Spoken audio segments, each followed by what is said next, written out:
Hey guys, I'm Titi. And I'm Beck. And we're what the kids call woke or whatever. Yeah. Hey.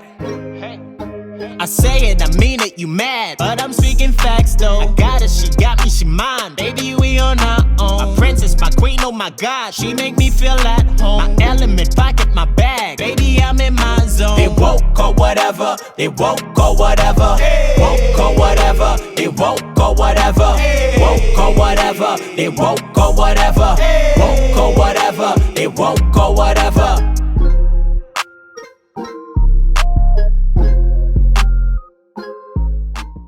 Hey guys, I'm Titi. And I'm Beck. And we're what the kids call Woke or whatever. OK, avant que je commence, je veux juste dire, trigger warning pour cet épisode. On va parler beaucoup d'abus, de violences verbales, psychologiques, physiques. Fait que je veux juste établir ça en premier. Et je vais commencer tout de suite par vous dire, cette année au Québec, on a eu 11 féminicides jusqu'à présent. Le dernier étant Karine Bélanger, qui a été retrouvée en Beauce dans une auto calcinée. Donc, le corps de Karine a été brûlé. Le même jour, le 25 septembre, Cynthia Bussière a été retrouvée morte à Brossard. Elle et ses 2 enfants ont été tués par un ex-partenaire. Même chose pour Karine, a été tuée par un ex-partenaire qu'on a en fait arrêté hier. On est le 15 octobre, donc elle a été arrêtée le 14. Et avant Cynthia Bussière, il y a Virginie Toussaint, que je veux vraiment souligner parce que c'est une femme noire qui a été tuée à Montréal-Nord par son ex-partenaire. Et c'est une femme qui avait déjà rapporté plusieurs fois son ex-partenaire à la police, etc., etc. Pourquoi cette introduction? Qu'est-ce que ça veut dire de quoi on va parler? Aujourd'hui, on parle d'abus, mais spécifiquement de violences genrées contre les femmes et à la main des hommes. On va parler vraiment de l'imbalance de dynamique de pouvoir entre les hommes et les femmes. Pourquoi on arrive jusqu'à des cas extrêmes comme des féminicides, donc le processus de la façon dont on parle dans les femmes aux médias jusqu'à ça, parce que quelque chose qui est récurrent quand on parle de féminicide, c'est le choc. C'est comment ça s'est arrivé, comment on est arrivé jusque-là, pourquoi ça arrive, pourquoi ça continue d'arriver. Puis on va blâmer le système judiciaire, on va blâmer le gouvernement, on va blâmer les femmes, on va blâmer les hommes, mais on veut vraiment, dans cet épisode, faire comprendre que tout est relié. Il y a plusieurs variables qui fonctionnent ensemble pour jusqu'à ce que des tragédies comme ça arrivent. Fait que c'est vraiment ça qu'on va analyser. J'ai vraiment l'impression que je suis pas claire. Non, t'es vraiment claire. Je suis claire? Tout compris. T'inquiète, you're good. OK. Fait que, est-ce que tu as quelque chose à rajouter? Je sais pas. Non, you said everything. Non? That's OK. the topic. Fait que, ce qu'on va faire avant de commencer vraiment de rentrer dans le sujet, c'est donner plein de définitions. Je vais commencer en fait par féminicide, pour les gens qui ne le savent pas, parce que féminicide, c'est vraiment le meurtre d'une femme, d'une fille, d'une personne féminine qui est vraiment juste basée sur son sexe. Fait que le fait que c'est une femme, on peut parler aussi de violence genrée. C'est vraiment une violence qui est vraiment ciblée sur les personnes qui sont non-hommes, sur les personnes féminines, juste parce qu'elles sont féminines, juste parce qu'elles sont femmes. Ça, c'est la première définition que je veux donner. Et ensuite, la deuxième définition, on va rentrer dans la définition du patriarcat. Pourquoi? La définition du patriarcat, c'est vraiment parce que le système dans lequel on vit ou qu'on opère est responsable en grande partie du pourquoi ce genre de choses arrivent. J'ai l'impression que, surtout dans nos épisodes, on dit patriarcat. Puis on ne fait pas nécessairement comme un deep dive. Fait que je vais faire un deep dive juste pour qu'on commence tout sur la même base. Sur le patriarcat, je vais vraiment lire. Là, je lis. Le patriarcat est un concept utilisé en anthropologie et sociologie pour désigner une forme d'organisation sociale et juridique fondée sur la détention de l'autorité par les hommes et à l'exclusion explicite des femmes. Quand on parle d'un patriarche, ce qu'on dit beaucoup, c'est vraiment le mythe du père fondateur. C'est vraiment, on peut parler de famille, le père est en haut, puis ensuite, ça suit, tout suit, donc on a dit la mère, les enfants, etc. Mais à partir des années 70, le concept du patriarcat est revisité dans ses fondements théoriques et notamment utilisé par la deuxième vague féministe pour désigner un système social d'oppression des femmes par les hommes, système où le masculin incarne à la fois le supérieur et l'universel. Fait que quand on parle, la première définition, ce qu'on disait vraiment, c'était genre, OK, c'est désigné pour que comme l'homme ait des privilèges, mais encore, les féministes sont revenus sur la définition, puis ont vraiment dit non, c'est un système d'oppression, c'est un système aussi qui est volontaire, puis qui est toujours en action, qui fait en sorte que les femmes sont non seulement mises à l'écart des positions de pouvoir, oui, mais sont activement opprimées.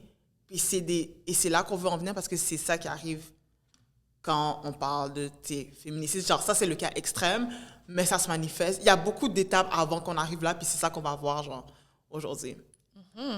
Yes, ma'am.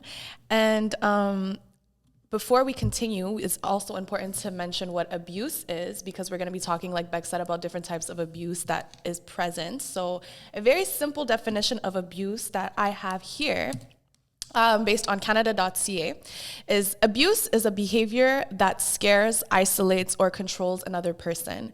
Abuse may be a pattern or a single incident. Abuse includes the following forms: physical, including assault and forcible confinement; sexual, including sexual contact without consent; psychological, including threats and intimidation; financial, including fraud and extortion; neglect, consisting of the failure to provide the necessities of life, which can cause serious harm. So it's really, really important to remember this definition of abuse, because we will be mentioning it quite a few times. We'll be mentioning abuse quite a few times throughout the episode. So this is just a way for us to get it out of the way. We know what abuse is. C'est bon. OK, là maintenant, on a fait patriarcat, on a fait abus. Je vais rentrer dans ce qui est une victime et un abuseur, parce qu'on va encore parler beaucoup de la dynamique de pouvoir entre victime, abuseur. Aussi, dans ce scénario, c'est la femme va être dans le rôle de victime, puis l'homme dans le rôle d'abuseur.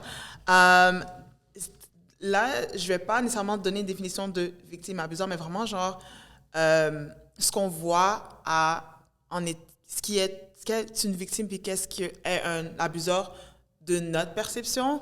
Fait que j'ai parlé de le concept de la victime parfaite. C'est quoi, dans le fond? Fait que le concept de la parfaite victime a été introduit en 1986 par sociologue criminologue Niels Christie. Désolée si je dis pas le nom correctement.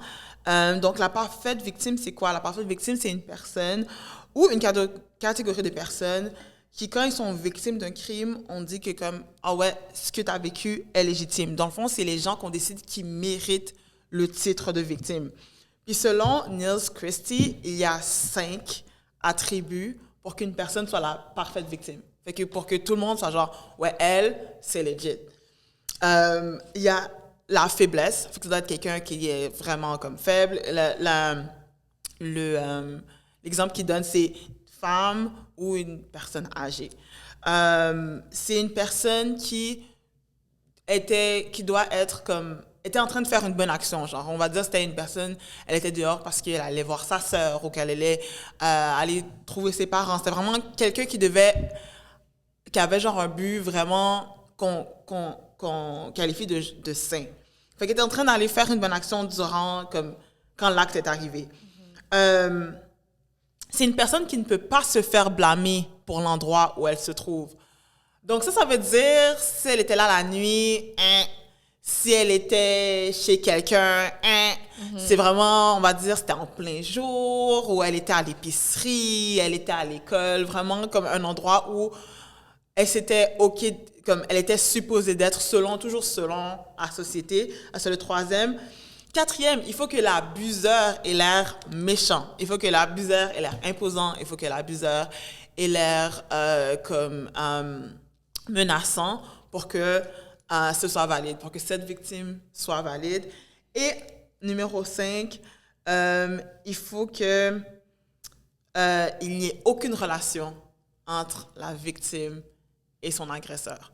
Fait que selon Neil Christie, ces 5 attributs, c'est qu'est-ce qui forme la parfaite victime.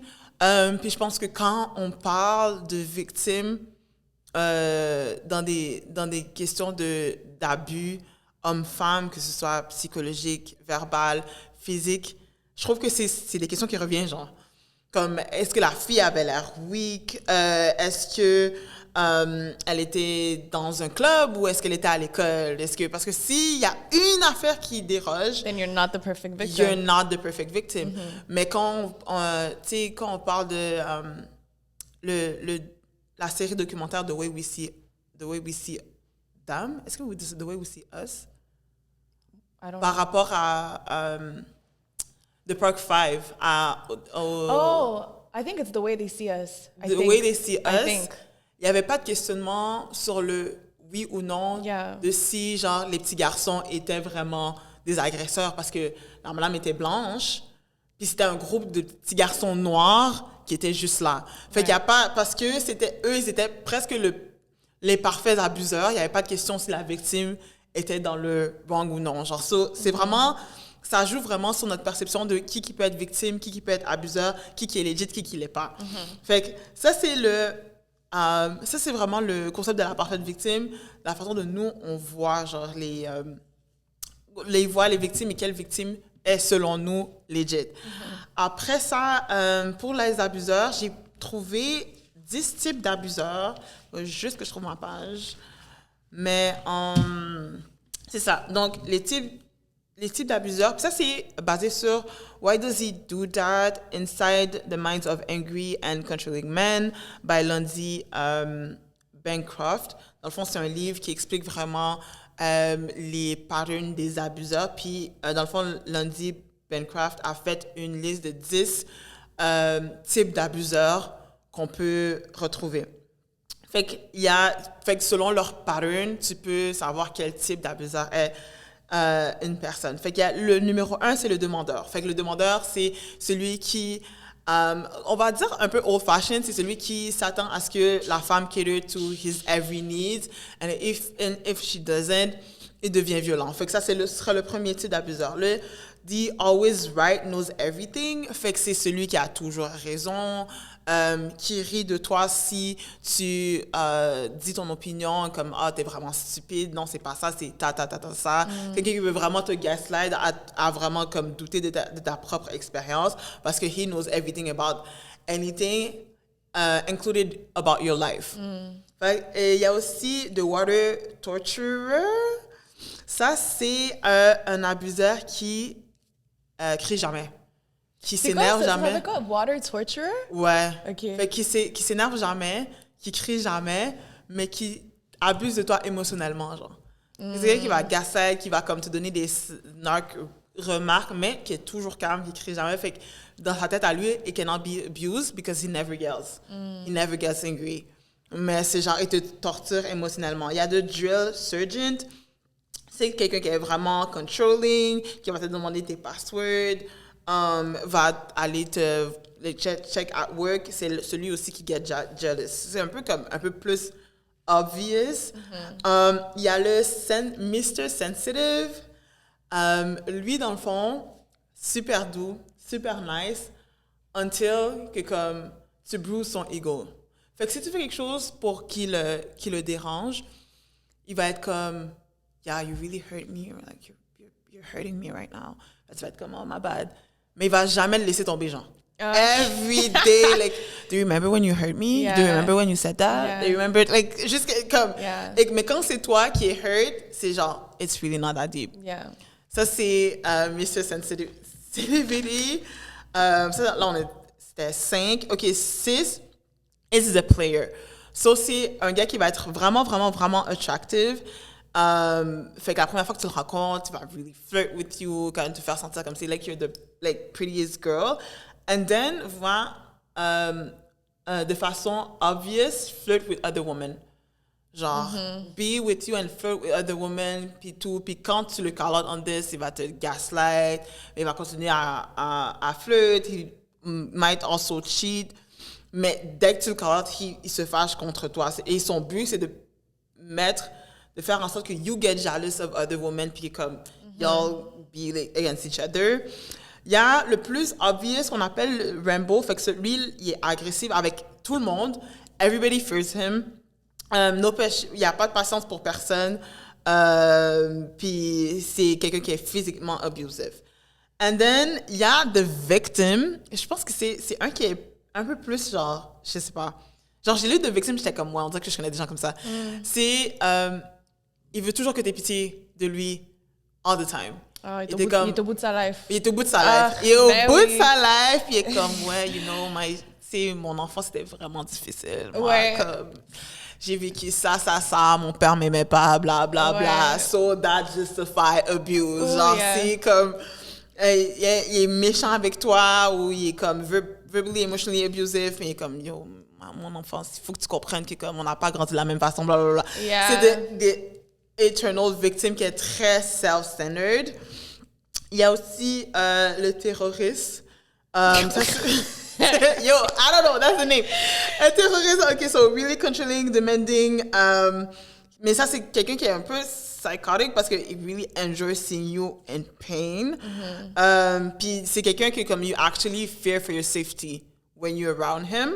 And then le 10e, c'est mentally ill / addict. Ça, c'est des gens qui vont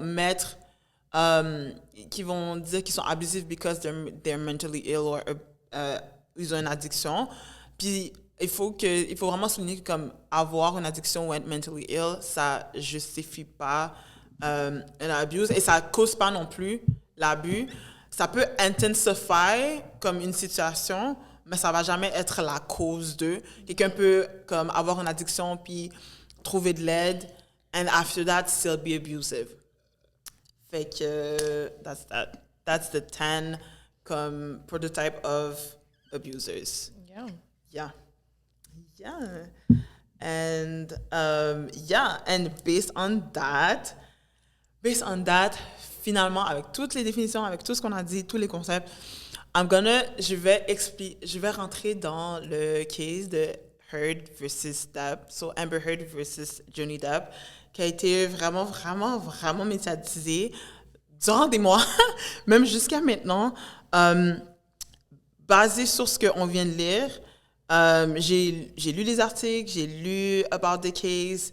Il y a beaucoup de prototypes que Johnny Depp used during the case, puis que je vais dire as I go. Mais je vais juste vous expliquer le case and then revenir sur les tactiques d'abuseurs et tout. Puis c'est vraiment quelque chose parce que je sais que I'm saying that, puis les gens vont être genre, but she abused him. Mais je vous dis, tu prends 5 minutes pour aller voir what was the case about, what happened, puis tu te rends compte que comme, it's really not the case that we thought it was. Et la façon dont ça a été portrayé est vraiment comme upside down. Fait que Amber Heard et Johnny Depp, je vais commencer par their relationship, how it started, puis après comment on est arrivé aux accusations et tout. Johnny Depp est né le 9 juin 1963. Amber Heard est née le 22 avril 1986. Just starting off, ils ont un bon 23 ans.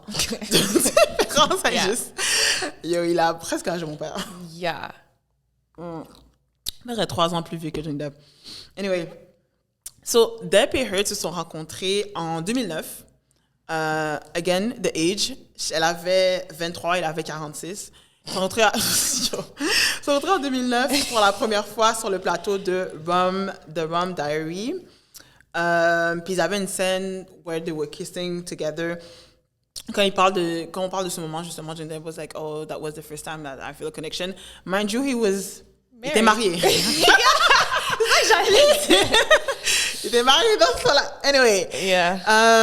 Fait qu'ils ont filmé ce film en 2009, puis c'est là qu'ils se sont rencontrés pour la première fois. Mais le film a été release en 2011.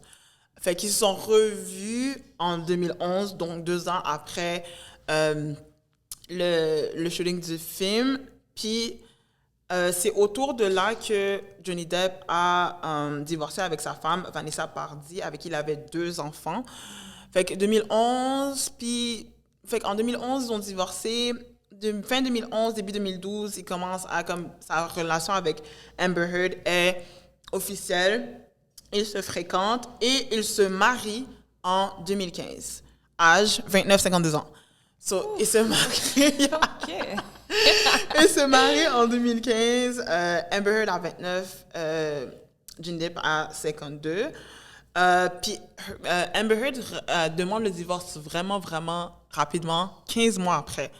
Donc, 15 mois après... Really? You know, I don't even know this case like that. 15 mois après, elle demande le divorce à Depp parce que... Puis elle a une ordonnance restrictive. So, she get a restraining order against Johnny Depp, temporairement. Puis elle l'accusait d'avoir eu des comportements abusifs à son égard. So en 2016, she files for divorce, puis le divorce est officiel en 2017. And she got $7 million out of like that divorce. And then, en avril 2018, The Sun, qui est un tabloïd britannique, ont fait un article où ils ont appelé Johnny Depp batteur de femmes. So, c'était vraiment écrit Johnny Depp wife beater in the article. Et Johnny Depp a décidé de poursuivre The Sun. So The Sun je réitère, ils ont sorti un article. Il y avait Johnny Depp, the wife beater, blah, blah, blah. Il est comme, ça c'est la diffamation, I'm gonna sue your ass. Il est poursuivi. Puis en décembre 2018, Amber Heard participe à un op-ed, comme un article du Washington Post, où elle dit que quand elle a dénoncé Johnny Depp non, c'est pas vrai, parce qu'elle ne mentionne pas Depp. Elle a dit, 2 ans après qu'elle ait fait des allégations, 2 ans... Fait qu'ils ont divorcé comme en 2016. Elle a fait le faux divorce. C'est là que, 2 ans après ces allégations, elle était devenue un peu la face de domestic abuse, blablabla, puis les répercussions que ça a eu sur sa vie, yada yada. Johnny Depp l'a poursuivi pour ça, because he was like, people are going to assume it's me, and that I'm an abuser, I'm not. So, il a poursuivi. So, en 2018, il poursuit The Sun. En 2019, il poursuit Amber Heard, comme back à back. Puis, quand il poursuit Amber Heard, il y avait 3 choses qu'il was claiming que c'était de la diffamation. Le headline, qui faisait allusion à de la violence sexuelle. Quand lui a poursuivi Amber Heard, ouais. Puis the headline of The Sun? The up-head that she was in the States. Okay. Ça, c'est le Washington Post. Okay. Yeah. Fait qu'il était comme le headline, faisait allusion à la violence sexuelle et c'est la diffamation. Il y a un paragraphe où elle dit que Amber Heard se décrit as figure publique pour la violence domestique, diffamation. And then, le 3e, c'était que elle insinue que les institutions protègent les hommes accusés d'abus, diffamation. And yeah, so that's for ces 3 points-là. Il a poursuivi Amber Heard. Then, The Sun. Ce que vous devez comprendre, c'est qu'en 2018, quand il a filé pour Amber Heard, non, en 2019, il a filé pour elle. C'est vraiment Amber Heard qui poursuivait. But in the UK, c'était vraiment le newspaper The Sun qui poursuivait parce que c'est eux qui ont écrit l'article et tout. Fait que le verdict pour The Sun, the newspaper en britannique, le verdict est tombé en juin 2020 and he lost. So basically, comme je l'ai déjà dit, il les a poursuivis parce qu'ils ont dit que he was a wife beater. Eux, ils ont nommé son nom et ils ont dit que he was a wife beater. Puis il était comme diffamation. Mais il a perdu parce que le juge a décidé que sur les 14 allégations que Amber Heard did, 12 avaient assez de preuves pour qu'on t'appelle a wife beater. That's basically what they said. That's basically what... So, basically, t'es comme, ouais, tu dis ça, hein, mais avec les preuves que j'ai sur mon bureau, il y a sur 14 allégations, 12 sont comme, I'm pretty sure they happened. Yeah, fait qu'ils sont comme, you lost the son, they have the right to call you that because les preuves sont là. That's what they said. And qu'est-ce qui est comme étrange dans cette situation-là, c'est que perdre, ça aurait été plus facile pour Johnny Depp de gagner en britannique que de gagner aux États-Unis. Parce qu'aux États-Unis, il y a le First Amendment qui dit que comme you're allowed of free speech. Yeah. Puis il n'y a pas tout ça Yeah. in the UK. And he still lost. Yeah. He still lost over there. Where Shit.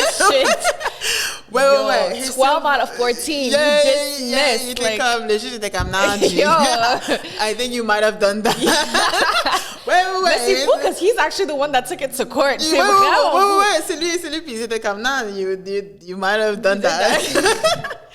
fait que là, c'est pour ça que, in that case, l'équipe légale de Amber Heard, ils étaient persuadés que they were about to win in the States. Comme it was supposed to be easier. But they lost. Parce que tout le monde sait, comme if you didn't know, Amber Heard a perdu.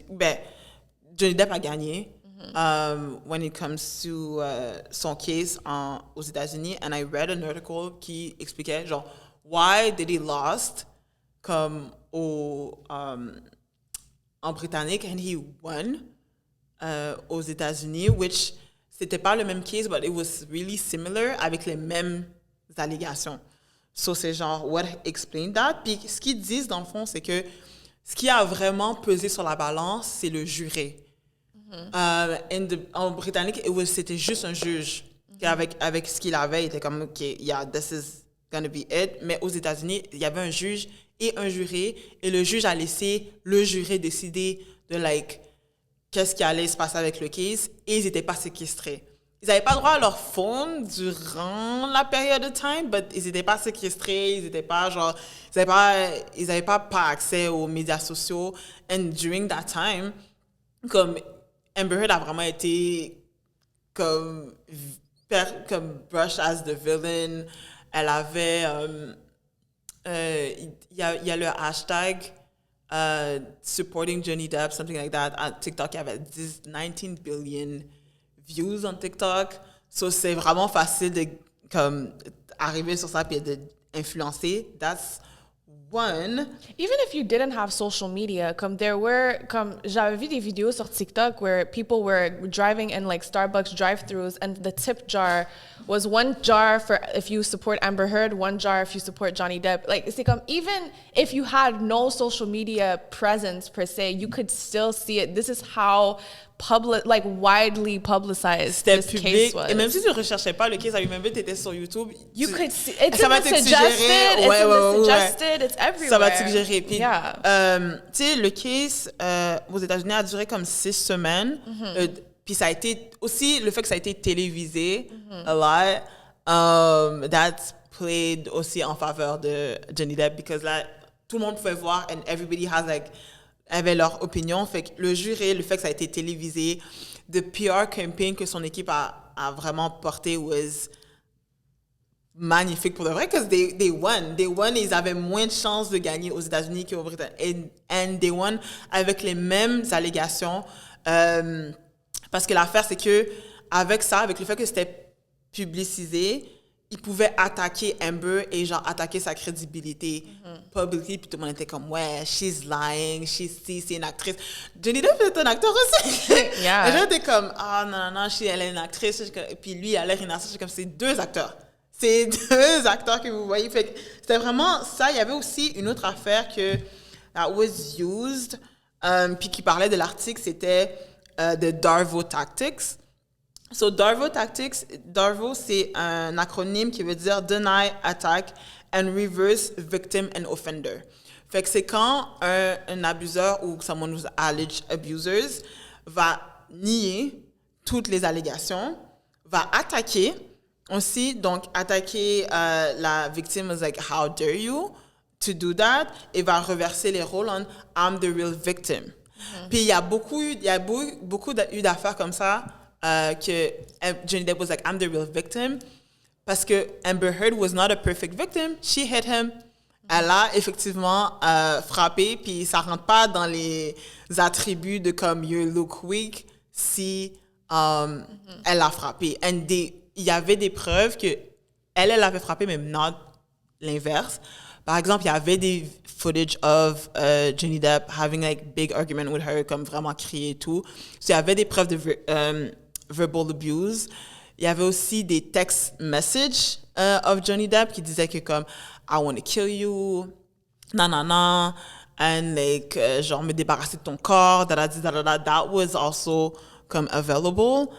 So on sait qu'il y avait un emotional and verbal abuse, mais les photos que Amber Heard avait d'elle qui étaient comme fucked up were all dismissed. On l'a vu même sur les médias sociaux, il parlait de maquillage, il parlait de comme elle avait pas l'air tant battue, comme tout, everybody avait une opinion. Puis c'était vraiment, Amber Heard c'était vraiment comme like, elle devait prouver qu'elle était legit, devait prouver qu'elle était pas qu'elle était innocente, mais que comme she was actually a victim of abuse. Right. Puis même quand les gens savaient ce que Johnny Depp avait fait, c'était comme, oh, they were both toxic. Mm-hmm. It was mutual abuse. Mutual abuse is not a thing. Si on parle de abuse, il faut qu'on parle de dynamique de pouvoir.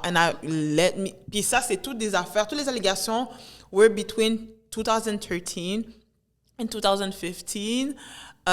Ils se sont mariés en 2015.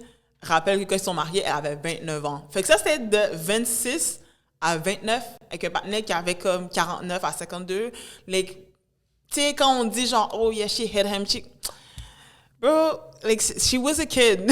Comme, she was a kid, puis il était vraiment comme un adulte. Il y avait aussi, il y avait un truc qui s'était passé en Australie que je pense que son doigt a été coupé, puis il disait que c'était elle, puis il a marqué des messages sur le mur avec son sang. Il y a plein de preuves de ça, mais même si t'en parles aujourd'hui, les gens vont dire comme ouais, comme Johnny Depp était a victim of it's really not that. Mm-hmm. C'est vraiment, ça n'a même pas rapport. Pour de vrai, ça n'a même pas rapport parce que again, il a déjà perdu ce case. Il a perdu un case similaire avec les mêmes allégations en Britannique. Le juge était comme nah, G, like les preuves sont heavy enough pour être comme you probably did that. Mais aux États-Unis, tout d'un coup, c'est like, toutes les allégations de Amber Heard ont été dismissed. Yeah. Comme c'est vraiment deux situations complètement différentes with the same allegations. Il y avait aussi, quand on parlait de type d'abuseur, il y avait the victim. Dans ce case-là, il y avait beaucoup d'emphasis on le fait que Johnny Depp avait des problèmes d'addiction, que Johnny Depp, il avait un difficult childhood, etc. Fait que c'était vraiment de le faire voir en comme, oh, poor him. Puis elle, en somme, like, she's a gold digger. Elle m'a hit, elle m'a ci, elle m'a ça. And they were successful in doing so, tellement que tu demandes à n'importe qui dans la rue about the case, ils vont dire comme ouais, elle a hit, comme ouais, she was lying, comme les gens sont comme ouais, she was lying, elle a gagné un case, elle a gagné un case, fait que c'est vraiment genre the whole, c'est vrai, aussi ce que Johnny Depp disait, c'est que comme because of her, he lost, comme il a été drop de Pirates des Caraïbes, le 6e movie.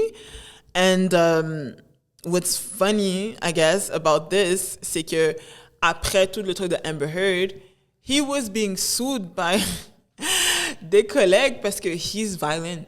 Yeah. He's violent on set. Yeah. He's violent with people verbally, emotionally, and physically on set. Mm-hmm. Fait que the same thing that genre était comme oh non, Amber Heard, il a eu les mêmes des altercations similaires avec une autre personne tellement qu'il retourne encore for the same thing.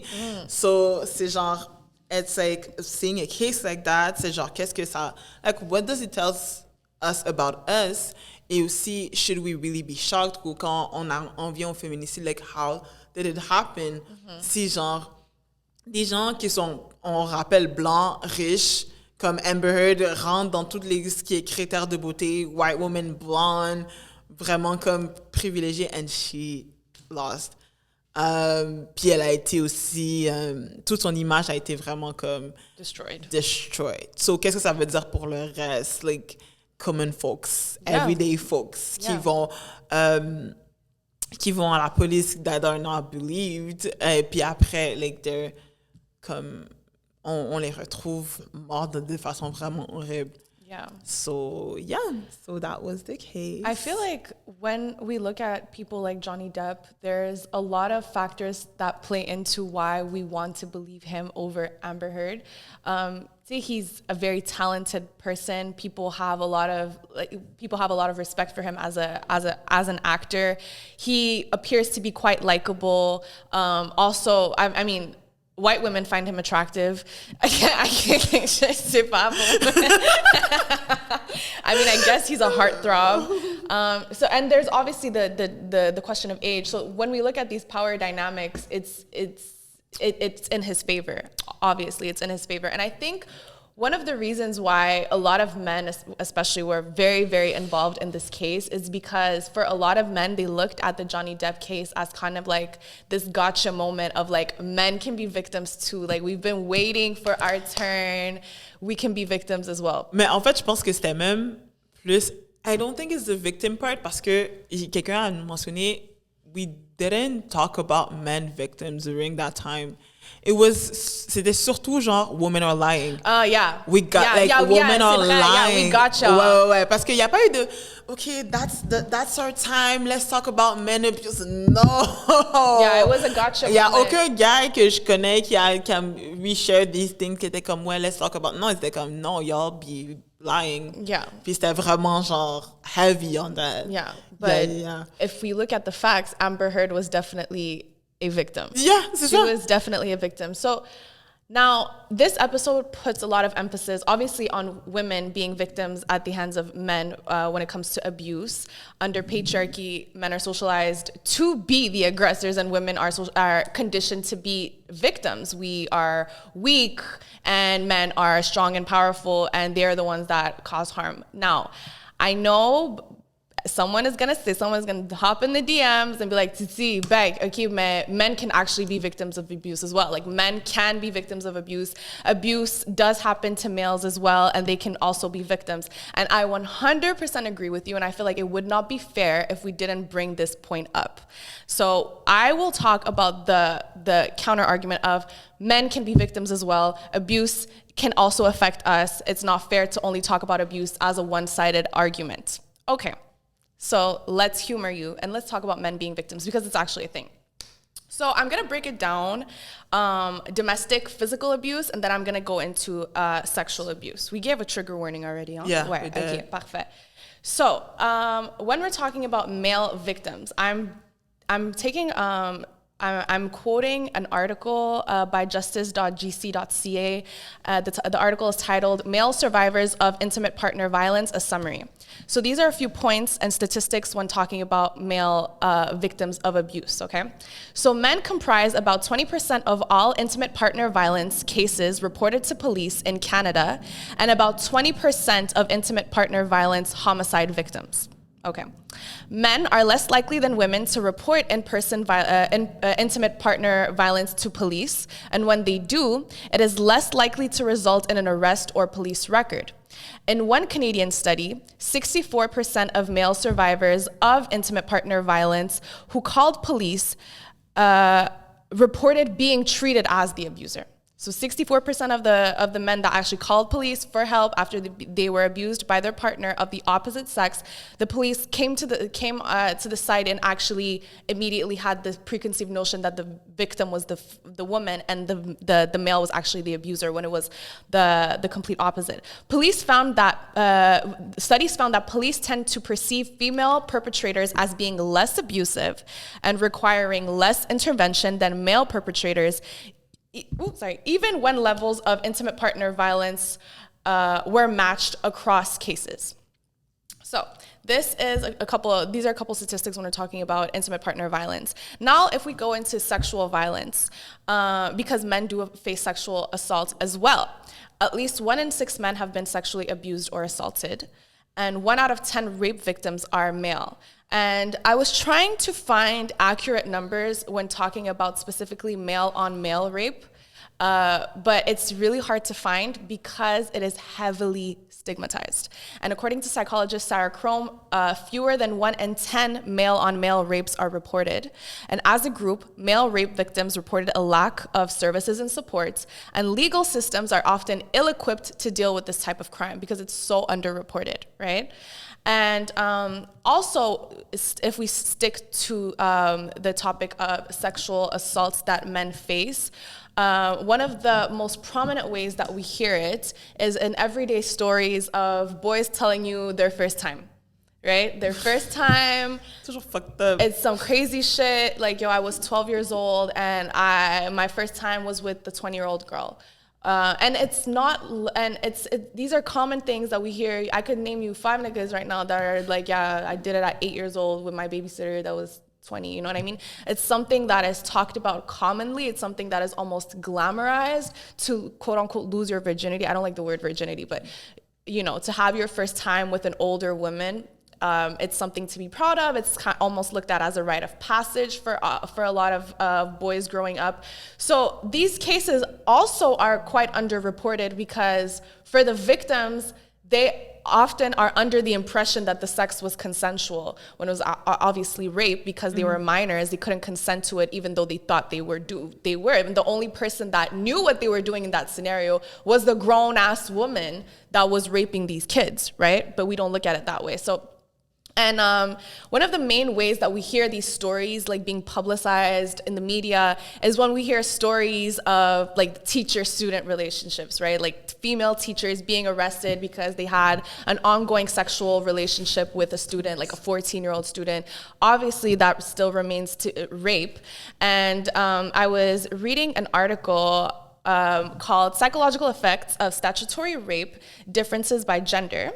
And it states, until the late 1970s, sex involving an adult female and an underage male was often ignored by the law due to the belief that it is often sexual initiation for the younger male.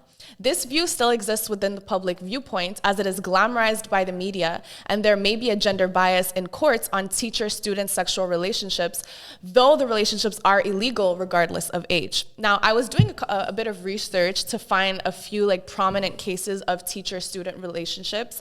I'm saying relationships very vaguely because obviously we know that it's rape. And I found a video on YouTube titled 10 times female teachers slept with students, and the top comment warranting 1.7 thousand likes reads reads as such. I have one question. Where were these kinds of teachers when I was 16? So even though we see it's an article about teachers being arrested, teachers, like what are the sentences of the teachers? And still the top comment is a man glamorizing a teacher having sex with a teacher raping a student because of the way that we glamorize it, right? So if we summarize what I just said in terms of the abuse that men face, 64% of men who are physically beaten by their partner reported to the police and are treated as the abuser. Most abuse that men face are underreported, especially male on male, because a lot of stigma and shame is attached to it. Your masculinity is questioned when you're abused by another male. Your sexuality is questioned, whether you liked it, whether you asked for it, whether you were weak enough to actually be a victim. And also, boys being groomed and raped by grown women is looked at as a rite of passage, something to be proud of. All of this, super fucked up. Super fucked up. I do not condone this. I think it's very, very sad that men deal with this as well. But here's the catch. Here is the catch. Unfortunately, y'all not gonna like this answer, but all of this is a byproduct of the patriarchal system that we live in. And the reason why is because under patriarchy, men are looked at as these strong, just powerful beings, these hyper masculine people that are just incapable of feeling hurt and pain and suffering, and they're actually the perpetrators. They're the only ones that can harm. They're the big bad wolf. This is the way that we are conditioned to view men. These are the gender roles, and women are made to be soft and weak and powerless, and they're the ones being harmed. So when we are conditioned and socialized to view masculinity that way and to view men that way, it's unfathomable for us to imagine a man being abused, a man being a victim. These little kids are getting raped by these grown women, and we're giving them a high five because it's not fathomable for us to look at men as victims. It's not fathomable for us to look at men as being the weak person that, how are you being taken advantage of when you're the big bad wolf, you're the strong masculine guy? We're the ones that are supposed to be the weak ones getting abused. You're the one that's actually supposed to be harming us. So because under patriarchy, there can only be one victim, and that is a woman. So if we worked towards dismantling the patriarchy, we would also be coming to the help of male victims of sexual violence, of physical violence, and it would be taken seriously, because instead of looking at men as these powerful deities that just can't suffer at the hands of anybody, we would look at men as regular human beings that can feel hurt, that can be harmed, and we would have better resources to come to their aid. But we don't think of men like that. Why are guys ashamed of admitting that they were sexually assaulted by a man or a woman? Why do they feel this shame? Because you're not supposed to. Why didn't you fight back? You're a strong, masculine man. We're the weak ones that are supposed to be going through this, not you. So if we work towards dismantling the patriarchy, we would also work towards helping male victims of abuse. But in order to do that, the people that benefit the most from the patriarchy would have to be willing to give up some of the privileges that they have from being in this system in order to help out their brothers. But y'all not trying to do that. So, and another thing that really irks me when we do talk about male victims of abuse, sexual violence, all of that, is the way that whenever we do talk about men victims, it's used as a counter argument whenever we're talking about issues of females being abused. So it's going to be so whenever you see a case of this person was assaulted, this person was beat, you'll never see it presented as a singular event, but you'll see it being presented as, yo, you see this? Men can be abused too. You'll see it's not just a women issue. You see men, and it's like, why am I in it? Like, why am I in it? Mais j'ai jamais vu ce genre de truc, cette conversation initiée just because. Just because. It's always, parce que, well, nous aussi. Parce que moi, quand je parle d'abus comme psychologique, verbal, physique de femmes, I say it because I say it. Comme il n'y a pas de genre, it's not a rebuttal of anything. Exactly. Mais je promets, j'ai jamais vu cette discussion. Just it's never, and that's we have to, like, and I'm speaking to men because as women, we know how to talk about singular events that occur to us and just speak about that.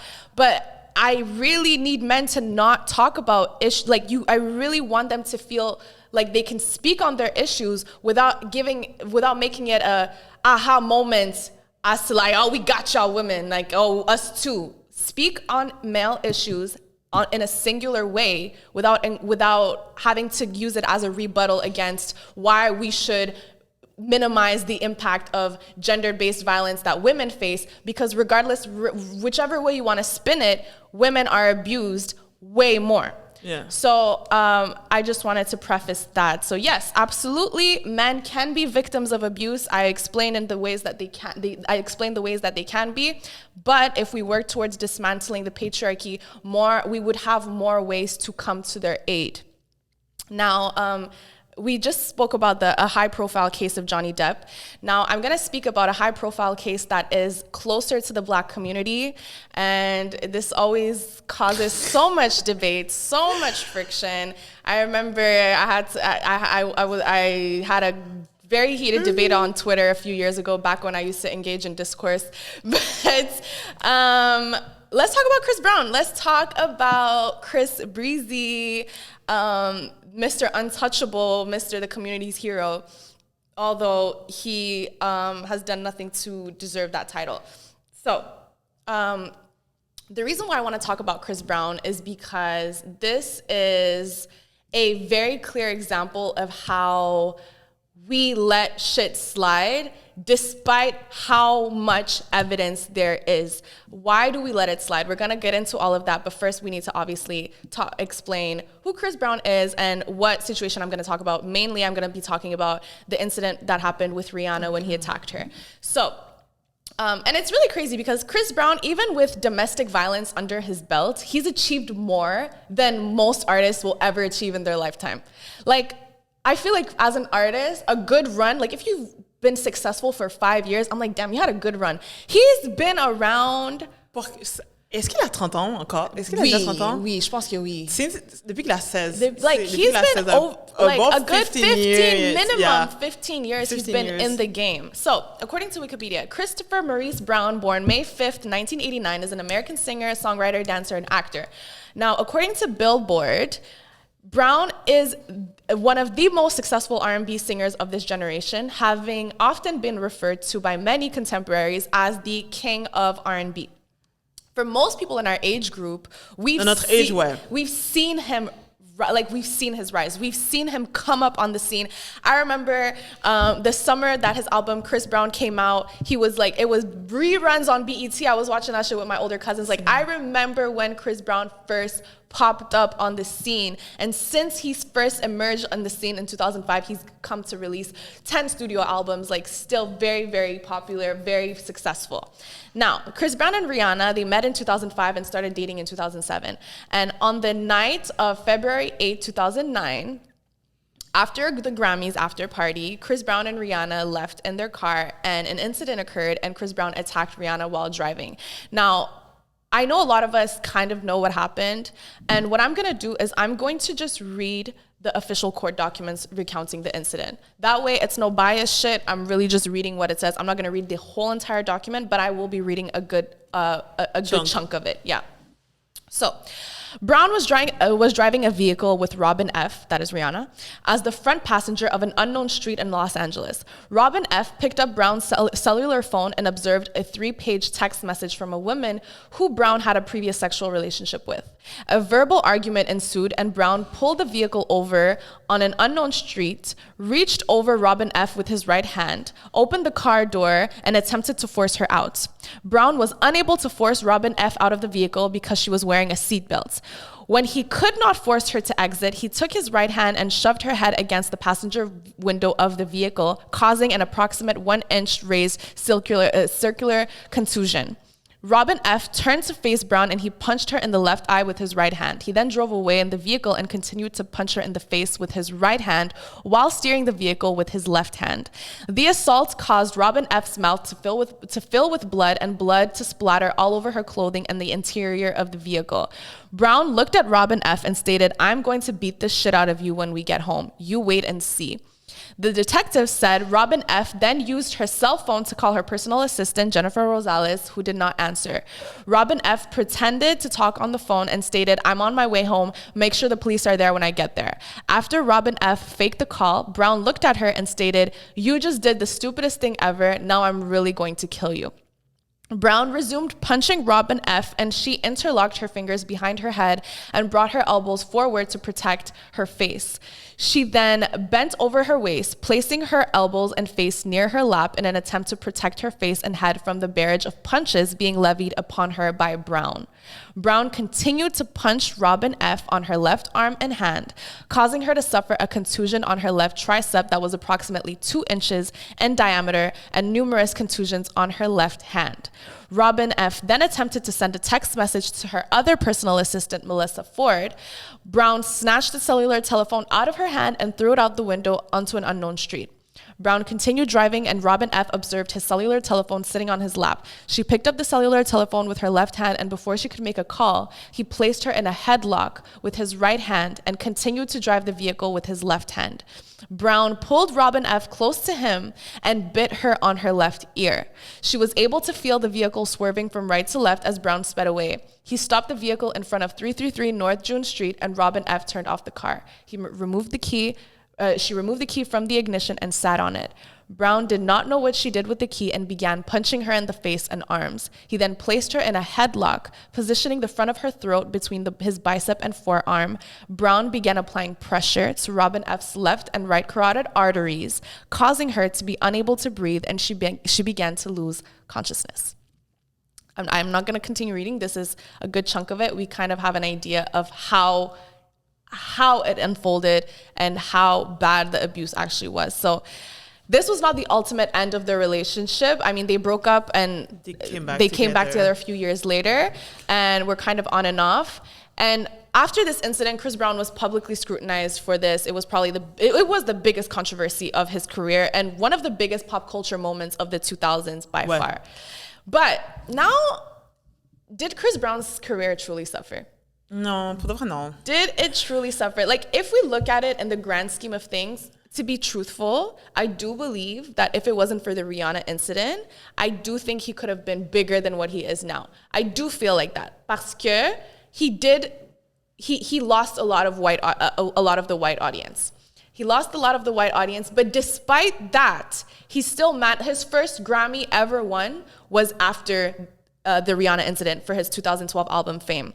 He won a Soul Train Award for that album as well. He's been nominated more than 10 times since that assault. So he's still able to sell out concerts. He'd had the Party tour with Fabulous and the Fame tour and featured a bunch of celebrities. So he was still able to have real mainstream success, not just within the Black community. But I think who really, really held on and didn't let go was the Black community. And a lot of white people were like, you know what, I'm cool on that. So with that, he managed to have a pretty successful career. The Rihanna incident happened 4 years after he started his career. Ça aurait tellement pu arrêter ça aurait pu tout arrêter, but he's had a long run. It's been over 10 years and he's still around. His songs are trending on TikTok. He ain't go nowhere. He did not. And I remember having this debate with someone on Twitter because I was like, listen, no one gives a shit that he beat Rihanna up because look at how successful he is. And then someone wanted to argue with me on some like, no, he missed out on big endorsements. I'm like, this nigga won a Grammy. Mais il est pas pauvre là. He's not struggling in the street. He's very much alive and relevant. Je pense qu'il y a des affaires, like maybe the Super Bowl, qu'il va jamais pouvoir faire. He would not do that. C'est ça. Yeah, he couldn't do that. But yo, moi je me souviens après this incident, like buying tickets quand il devait venir à Montréal. Je me souviens tellement clairement. Non, like, buying tickets. Il était à Toronto. Yeah. During Caribbean. Comme il est pas genre, he's not struggling. Puis tu sais, t'as dit qu'il a perdu un good chunk of like his white audience. Mais le fait que he's trending on TikTok right now, c'est vraiment, You're good. You're vraiment good. Like he's like looked at as a like sex symbol, especially in the Black community. It's like Chris Brown is like bae, like people. Just a few months ago, weren't people paying $1,000 for a meet and greet to get to take a picture with him? Chris Brown is very, very relevant, and especially like Black people hold it down for him, but within the Black community, it takes a lot for us to cancel a Black abuser. So, but one of the things that people often say when defending Chris Brown and why they still support him after the Rihanna attack is, he was 18. It was an isolated incident. He's learned from it. He's apologized. He had a whole documentary where like we felt bad for him when he talked about. J'ai oublié le documentaire. Bro, while I was doing research, I saw the clip where he talked about. And literally, if you guys go watch the documentary, right before they get into the incident of him hitting Rihanna, you saw like interviews of other people being like, they were the couple. Like they were. I'm like, what? You're saying this 2 seconds before Chris Brown explains how he boxed her? Like, I'm trying to understand. But anyway, so, okay, let's me humor you guys and saying, oh my God, it was an isolated incident. Il a grandi and he was grew, 18. Whatever. Okay. So let's look at his second public relationship, Karrueche Tran. So he started dating Karrueche he got public with his relationship with Karrueche in March of 2011. So Karrueche Tran, she was very unknown to the public, aspiring actress, aspiring model, aspiring stylist, aspiring to be a lot of things. But she was cute. Like they were really cute, and they kind of popped up once Instagram started to be a thing. They were like that IG couple, very aesthetically pleasing. And I feel like she did help with his like redemption arc, because she was not in the mix. She was really innocent, and she made him look good. She made him look like hubby. Like au secondaire là, sur nos ordinateurs, j'étais comme Karuchi. Yeah, she was like everyone wanted to do the Karuchi bun. Like she was really, and she made him look good. I remember comme even Tumblr, ils étaient partout. Puis tu sais comme dans le temps où c'était really popping, quand tu rentrais, il y avait l'image de fond comme, and it was like cette image était toujours populaire. Puis and it was like Karuchi et Chris Brown at like a fashion comme runway. They look so good. They look amazing. Yeah. Like beautiful. Really, really, they looked amazing together, and she really helped in like his image redemption, because he looked like this lover boy, like just in love and happy couple. Obviously that didn't last too long, because I feel like Karuchi and Chris Brown were the Tristan and Chloe of 10 years ago. Oui, est-ce que tu te souviens, il y avait, ils ont fait des back and forth, puis I remember that, this IG post, où la dernière fois qu'ils sont revenus ensemble, elle est comme, I don't care what y'all are saying. IG était popping là. I don't care what y'all are saying. We're happy together. She was put through the ringer. She was like, we're going to, like, we go to church together. Like, I'm like, girl, this nigga is lost. Like, let him go.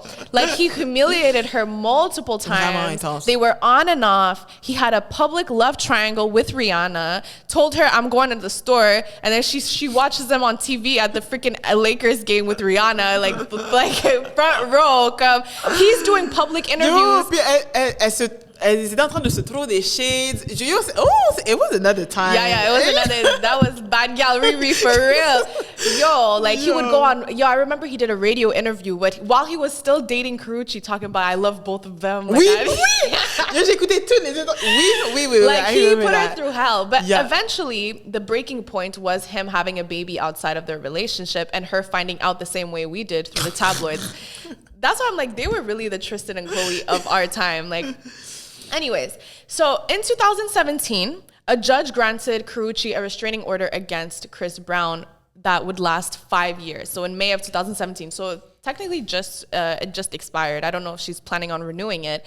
Now, why did Karuchi put a restraining order in place, you might ask? So for multiple reasons. One of the things, he asked her to return diamond rings he had gifted her, to which she refused. And he said, bitch, I will beat the shit out of you. And I promise I will make your life hell. She stated, he threatened to kill me over text messages. He threatened to harass my friends and threatened to shoot me. She said he punched me in the face twice, pushed me down the stairs several years ago. But no police report was filed at that time because he was still under probation for attacking Rihanna. Wow. So she didn't file. Wow. Yeah. Wow. Yeah. So now you could say, okay, they were close in years, 2009, and then after with Karuchi, okay, let's say it was just with those two romantic partnerships that he was abusive. Well, thanks to Rolling Stone and the Bragg website, I was able to find a timeline of all of the times that Chris Brown has demonstrated abuse towards women, and I'm not even listing everything, okay?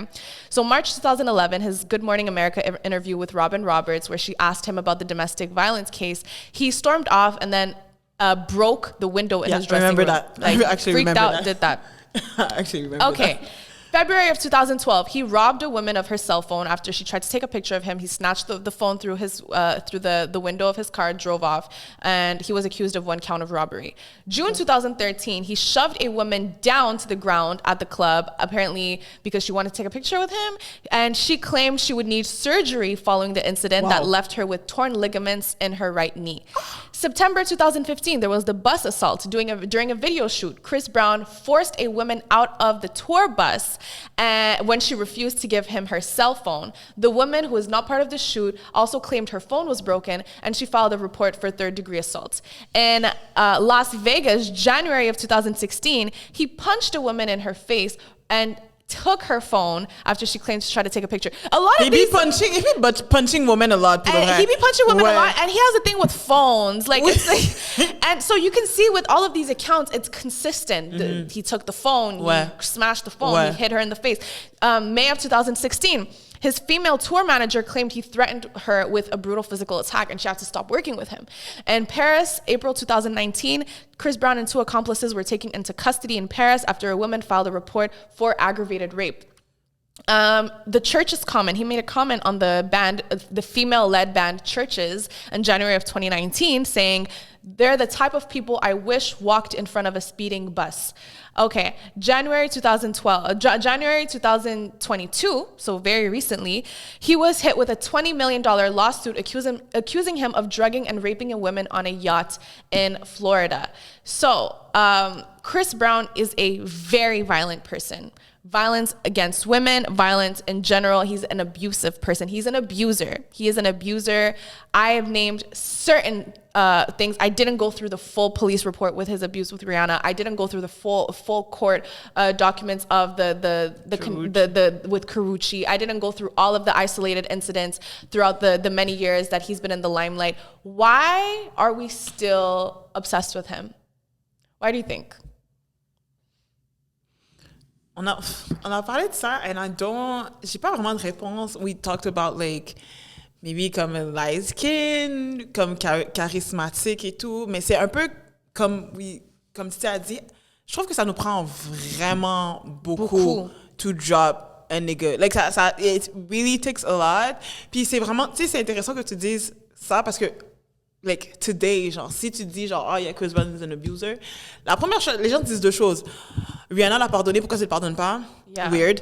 And it's like, it's that one time. Il y a beaucoup de gens qui sont genre, it's that one time. Mais je me souviens, tu sais, je veux dire que comme people don't know, mais je me souviens quand Chris Brown was in the news every other day parce qu'il était abused. Every other day, Chris Brown with a woman, Chris Brown with a woman, genre every other day. Puis c'est juste comme, genre, même la façon dont he was beefing with women on the internet, juste le langage, tu pouvais voir how violent it was. Genre, ça, c'est pas nécessaire. Ça. It's just not, c'est pas nécessaire. Mais genre, pour revenir à ta question, I don't know. I think desirability politics plays a lot parce qu'il est vraiment attractive. He's really attractive and he fits the mold of someone that is not look like he's the fact that he's light skinned, colorism plays a big role in it. Like the way that we look at light skinned men as being softer and more like, you know, there's all of these stereotypes placed on light skinned men versus dark skinned men. I think if he was dark skinned, I think more people would fear him, but I still don't feel like he would not be successful. Mais aussi, il rentre dans le, un peu comme Johnny Depp, il rentre dans le comme I'm charismatic. He has a lot of charisma. Parce que moi, tu regardes ses interviews, like you want to be his friend. Yeah. On dirait like he's the coolest friendly, person. And he's talented. Like we have to look at that as yeah. well. The fact that he's so talented, it's kind of as if it exempts him from being a trash person. Yeah. Mais c'est ça l'affaire aussi que je trouve qu'on fait beaucoup with like celebrities, genre oh but he's talented, mais c'est genre why. C'est pourquoi c'est même un facteur. Dans le sens où comme je peux te dire que la chanson est bonne, puis je peux te dire aussi que comme I remember at some point c'est juste comme if you had a feature with Chris Brown, ta chanson allait pop off. Like comme il avait toujours le meilleur parti, c'était toujours comme un Chris Brown feature élevait tellement. I'm not gonna lie, like it is hard to not support him. Moi je te dis no guidance, bitch. C'était tough là, c'était tough. Because I'm not gonna lie. It's always in and out. On dirait que j'ai voir comme des saisons, je suis comme non, j'ai tapé. Mais c'est vraiment, tu sais, comme I get this, mais c'est aussi c'est genre, je suis comme what are we standing on? But you see, this is the thing, and the reason why Beck and I wanted to put emphasis on these high-profile cases is because this follows us as like regular common folks that are not famous. Mm-hmm. Like the Chris Brown treatment, we see it on a day-to-day on some regular shit, just in some like within the community shit. Yeah, like we see it. We see the type of guys that like there are certain men. Like that are in the mix that I know if they're gonna be accused of some shit, it's quiet. it is quiet. No one is gonna believe it. They're too charming. They're too popular. They're too nice. And I feel like Beck and I talked about this. Likability, being the nice guy trope is one of the best methods for abusers to skim through the mud. C'est vraiment c'est une tactique. C'est pas par hasard que comme a lot of abusers sont actually charismatiques, it's really fun, or really comme non, lui he's so yada yada yada, parce que c'est comme why would you be awful with everyone? Parce que là c'est là que we can't, c'est dur d'être juste genre no, but he's trash, or like he's really really trash. Puis il y a une autre personne que we didn't put, but like Trey Songz, comme really beautiful, like actually a beautiful nigga, like pretty, like he's pretty nigga. Like that's a pretty nigga. Ouais. Puis là après tu vois 33 accusations, like c'est intense, puis les gens sont genre mais pourquoi, like it's weird, like il est beau, nanana. Mais il faut comprendre que comme quand on parle d'abus, on parle de dynamique de pouvoir. It's always a power play. It's a power play. It's not tactic. Like je suis attractive, je suis ci, je suis ça, ou il a pas besoin de faire. No, it's a power play. And there is a lot of men who likes it, like likes to feel powerful.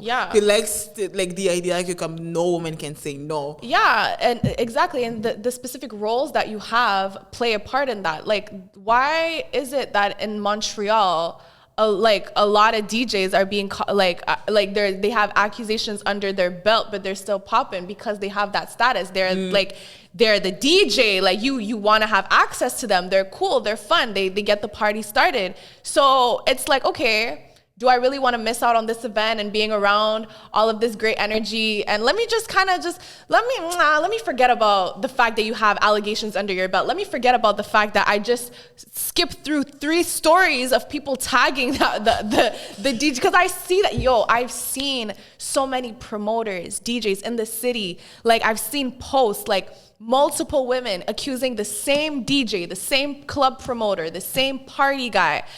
But because of their status, because especially in Montreal, it's like a very big party scene, because you don't want to miss out, because of the proximity that you want to have to that person, because that person seems cool and fun, it's like you kind of don't want to see them in that light, because then it inconveniences you. We're selfish in the way that we perceive. Non seulement ça te rend dans un inconvénient, but like les gens, people are looking at you, comme te regardent weird. Like, oh, okay. Ouais, tu penses que t'es... Même, even Chris Brown, I don't say shit. Yeah, me neither, because I know I'm gonna get drunk. I don't say shit. Même la musique passe, je vais rien dire. Ouais. I don't say shit. Ouais. Puis la minute où on va me dire genre, oh, t'as entendu le nouveau? Là, je suis comme, non, I don't really. Oh, on vient pour moi. Là, je suis comme, même quand you don't bother anybody, comme les gens se sentent, mais pourquoi? I was talking to this guy pour Caribana. He was like, listen, I got tickets for Lil Baby and Chris Brown, because they were he told me, he was like, listen, like he worked in whatever, he's like, I got tickets for Lil Baby and Chris Brown, like if you don't have plans, like just for a couple hours, like if you want to stay away from your friends and just come with me. I was like, nah, I don't support Chris Brown like that. And he was like, oh, okay. They go, all right. And I was like, shit. Non, personne n'est comme, bravo, t'as des valeurs. Ils sont comme, it's like, you weirdo, like, what the fuck, okay. T'as quoi? Non, mais t'as quoi, genre? I'm like, party pooper. Yeah. Anyways. We can go to our next point. Yeah, okay. The next point, c'est... on veut parler aussi de comment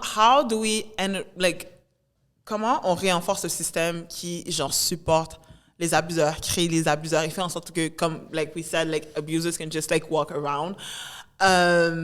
Puis, the way that we talk about abuse, the way that we talk about abuser's victim a un gros impact on the way we view them. Puis, là, ce que je vais faire, c'est comme introduire un concept.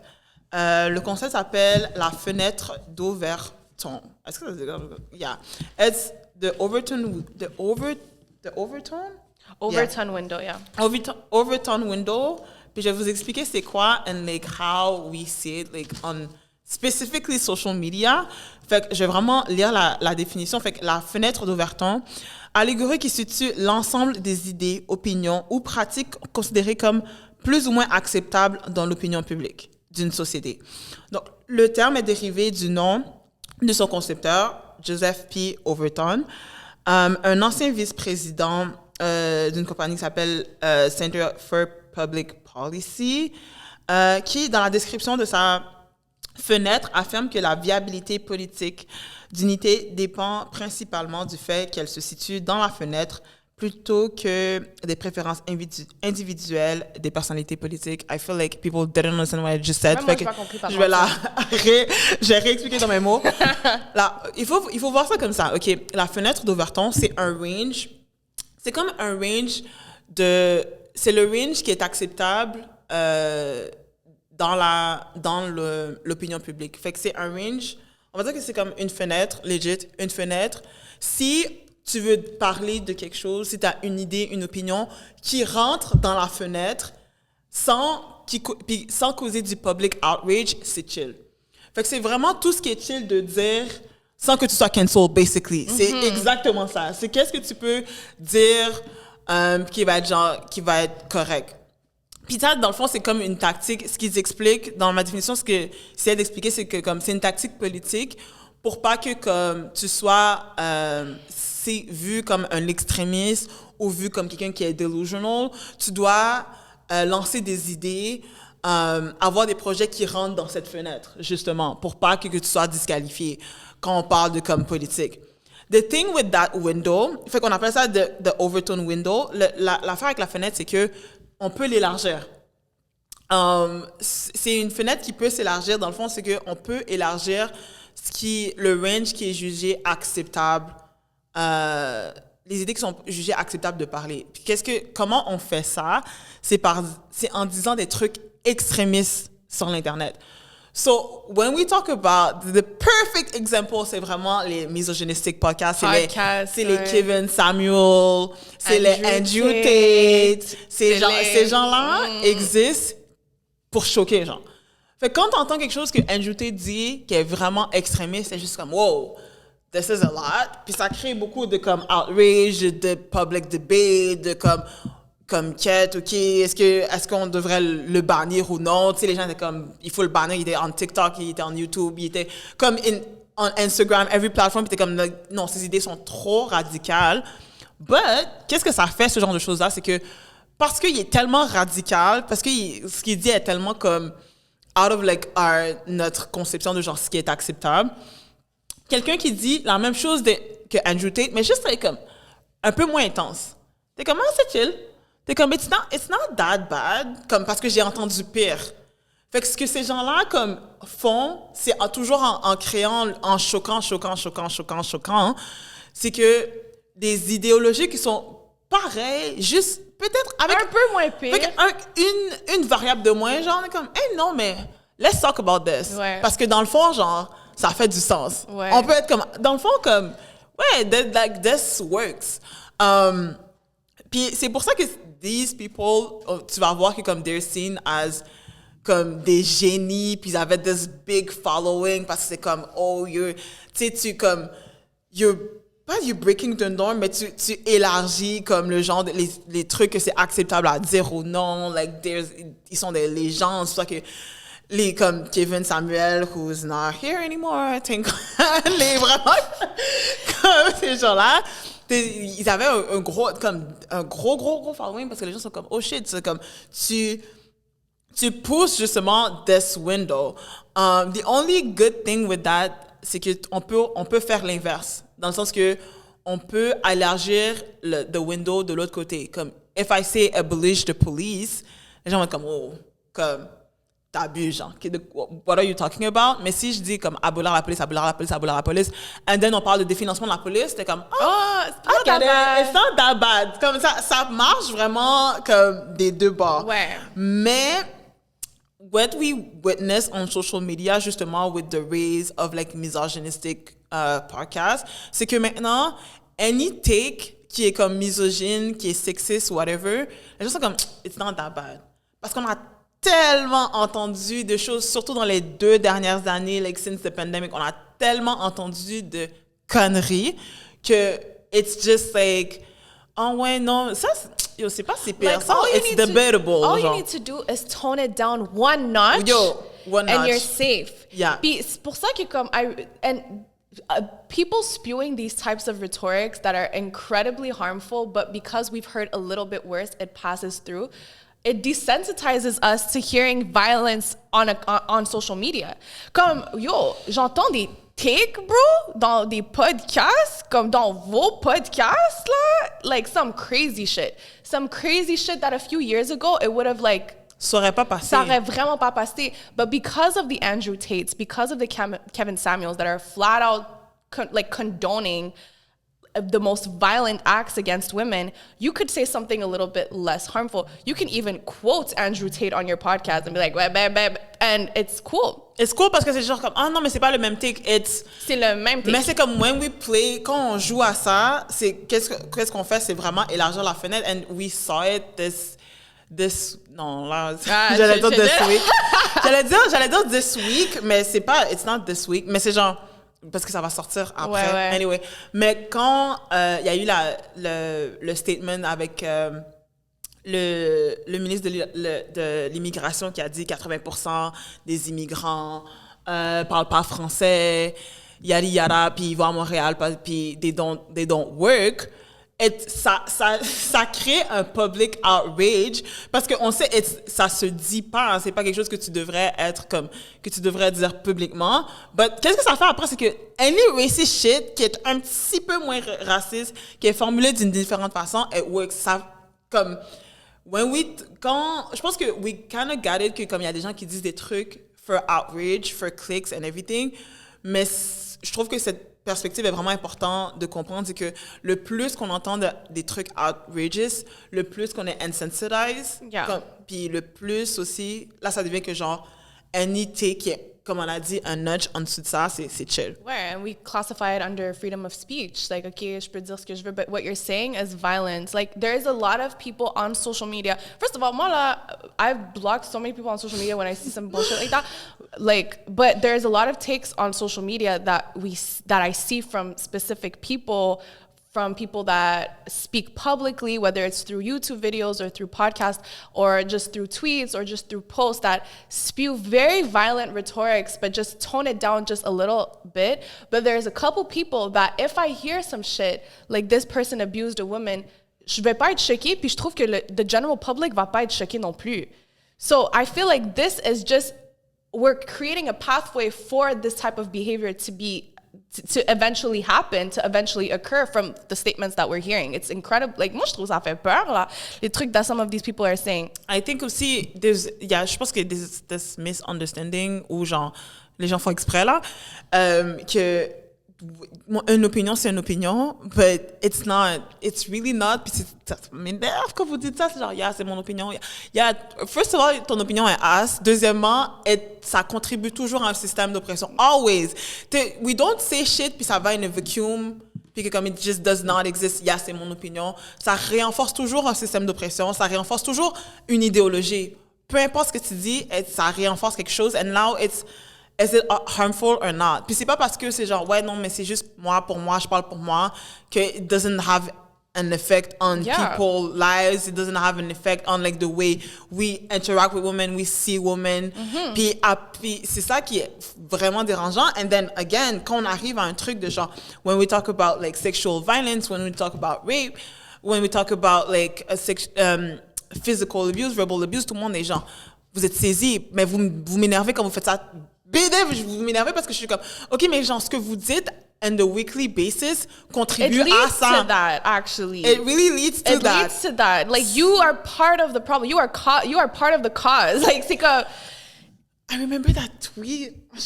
Like, a couple years ago, je me souviens, that tweet, like, this man said quelque chose du genre, I get why, like, men, dans les émissions, tuent leurs femmes, for like custody, comme quelque chose du genre. Yeah, because they're not able to, like, whenever you can't get custody. Ouais. Yeah. So whenever the court is not in your favor for you to get custody, I understand why they go ahead and they kill them. Non, même pas. C'est pour, comment ça s'appelle? Pour payer le... Child support! Oui, je me rappelle! Non, je comprends pourquoi, comme certains hommes, on pourrait penser à tuer une femme for child support. Child support. And it was like... Child support. And c'est juste les filles qui sont enraged, puis genre, vous dites rien, mais c'est comme, bro, Après, if a woman is dead, tout le monde est comme, oh, yo, yeah, throw him in. Yo, c'est à cause de vous, pour de BDF, c'est à cause de vous. C'est la façon de, comme, we talk about shit, la façon de, genre, que, comme, les trucs sont juste comme, oh, I don't care, oh, c'est mon opinion, oh, on a le droit de dire, est-ce freedom of speech? Premièrement, that's not freedom of speech. Mais, comme, it's like, c'est la désinvolture de, like, casual misogyny, casual sexism, qui fait que, comme, we get to that. Yeah, and like Beck said, it's casual misogyny, casual sexism. We trivialize abuse based on the subtle ways that we talk about it online, on social media, through different narratives that are being pushed. One of the narratives that we often see pushed, especially lately, is this idea that the central role, like the reason of being for a woman, is to fulfill the role of a wife and a mother. That is what you are good for. That is your humanity would only be justified based on your ability to fulfill not even one of, but both of these roles, being a wife, being a mother. So we're going to briefly explain how these conversations centralizing motherhood, wifely duties as the primary role of a woman, how often, very often, it's a narrative that is spewed on social media by men as a way to exert dominance in their relationships with women. So we're going to break that down, starting with the expectation on women being the wife, the housewife, or whatever. So you can briefly get into that. I think in the recent years, moi aussi, by the way, I did that a lot. C'est the role of being a housewife specifically, the soft life, I don't want to work, my husband, blah, blah, blah, blah, pay for everything, and I'm just going to live that soft life. I'm going to go to brunch with my girls. I'm just going to pick up my one kid à la garderie and then come back, and then my husband. Comme tout ça, was really, ça a été glamourisé, but to a point où les gens étaient comme, yeah, I don't get why we need feminism. It was all wrong. Genre, this is not what we were supposed to do. Going to school, getting your degree, for what? For what? For what? Getting your own money? C'est genre un reverse boss babe. Comme c'était plus comme I can do anything. C'est genre I don't want to do anything. There is literally women that create stay-at-home girlfriend content on TikTok. I'm a stay-at-home girlfriend. Oh yeah, oui. No. I'm a stay-at-home girlfriend. A day in a stay-at-home girlfriend. And then you make matcha. Mais ça a été romantisé to a point que genre people don't see le danger à comme dépendre de quelqu'un, anyone actually. 100% financially, and why people fought to get out of this. Premièrement, being a housewife, the thing is you couldn't go. Comme tu pouvais pas, the money was your husband money, so c'était extrêmement contrôlé. He's like, I'm giving you this amount of money to do this. Y a rien que tu peux faire without him knowing what you're doing, and Et dans ce temps-là, comme if you think that domestic violence is bad now, back then, nothing yet. Bro, non seulement c'est comme it was bad, mais c'est genre it was a normal thing.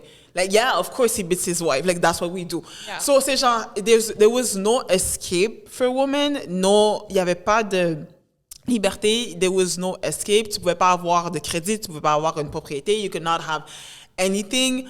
You cannot barely vote. So c'est genre, it's not we're going to work just to suffer. Comme, of course, work is not, c'est pas très, très, très attractive under capitalism, but being a housewife is not that anti-capitalist point that you think you're doing. C'est même le contraire. Because quand on parle de the nuclear family, a man, a woman, and the kids, it was justement pour contribuer à... La raison pourquoi le rôle de la femme est de rester à l'intérieur, c'est pour contribuer au capitalisme. The men make the money, and also the man is in that dominant position because he makes money. Fait quand on est genre, oh, I want to be a housewife, I don't want to come, I want to spend his money. Moi, on est comme, je veux retourner au temps où like on était activement en train de renforcer le patriarcat and I had no way out. I had no way out. Et je veux vraiment comprendre que these people had no way out. I'm work for people who don't know. Moi, je travaille in a women's shelter, specifically with like homeless women, and the number of women who are there because justement the men had all the financial power. Financial abuse. Yeah. Que genre, ils tricked them, puis ils sont partis avec tout l'argent, so they had nothing. I had a woman who justement was a housewife, puis a housewife, puisque son mari a fait is just leave and for a younger woman, and she had nothing. And she had nothing under her belt, no education, no nothing. So c'est genre, what do you do? So she became homeless. Comme c'est vraiment des situations dangereuses, and it's not like, oh, why do these feminists? Yeah, pour que t'aies un peu so you can have an option out. Yeah. Literally, so you can have an option out. Like portraying feminism as this thing that was doing us wrong, quand c'est vraiment, vraiment le contraire, it's problematic. Was it white woman privilege? It was not something that black women could do. It's not even... And I see a lot of black women pousser ce genre, oh, I want to be a self... it's not even in your realm of reality. I think it shouldn't be. C'est ça l'affaire. It shouldn't be. You should not strive. Not like c'est bad to be a housewife, but you have to understand que comme it was c'était quelque chose qui était là pour renforcer le power dynamic. I'm gonna truc sur le because we're looking at the time, we don't have none. Where and I'm looking at Steve like shit. Okay. So we've explained the expectations put on women when it comes to the rhetorics that are spread on social media about women's ultimate goal, what women should strive towards is being a wife, is being a mother, and it's often a narrative that is being pushed by men. And as Beck explained, the whole being a housewife thing is not necessarily it is amped up to be. And there are a lot of things to consider. Do you have financial control? Are you in a position to be isolated from family and friends? Do you have a village? Do you have access to people? If you are in a situation where you are being abused, are you going to be able to get out? So all of these things are things to consider. Now, when we're looking at motherhood, I saw recently a really shit take on Twitter talking about women and why are we seeking careers when our ultimate goal should be being mothers, right? We've all seen it, whatever. What's that? Specifically, what's that? It's not a tweet. We've all seen it. Now, I want to explain why explaining motherhood as the ultimate blessing and the only thing that women should strive towards. I want to explain how that in a way can allow men to exert dominance. So firstly, I want to explain how, in the words of the late Aisha K. Faines, rest in peace, queen, we've quoted her so many times, and I've quoted this specific thing so many times in our episodes. Women are deemed valuable in society based on three things: youth, beauty, and fertility. And this focus is mainly going to be on fertility. So we often judge women who do not have kids at a certain age. When a woman is past the age of 30, we start asking questions like, why don't you have a kid yet? And we especially judge women even more if they full on decide to not have children, right?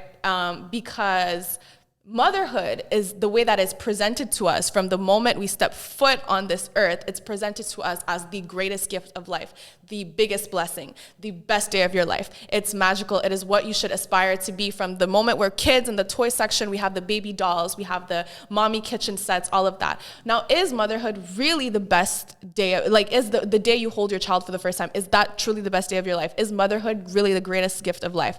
Are the expectations the same when we're discussing fatherhood? Is fatherhood presented as the ultimate goal for a man? Is fatherhood presented as the day you hold your baby, it's the best day of your life? Is fatherhood explained for men as what you should strive towards from the moment you are born? We have to look at that. Now, I believe that society fails women by presenting motherhood as the greatest gift of all. Now, because what happens when it's not? And what happens when you're miserable? And so now what I want to do is I want to talk about the not so glamorous sides of motherhood, just so we can get an idea. And what I'm talking about is based on accounts from other women, based on statistical data. I'm not talking out of my ass, and I'm especially not trying to shit on motherhood. Motherhood is something I would like to experience one day, but I do feel like the ways that we talk about motherhood, the ideas that are being sold to women, contribute to women being put in situations that they can easily be abused in.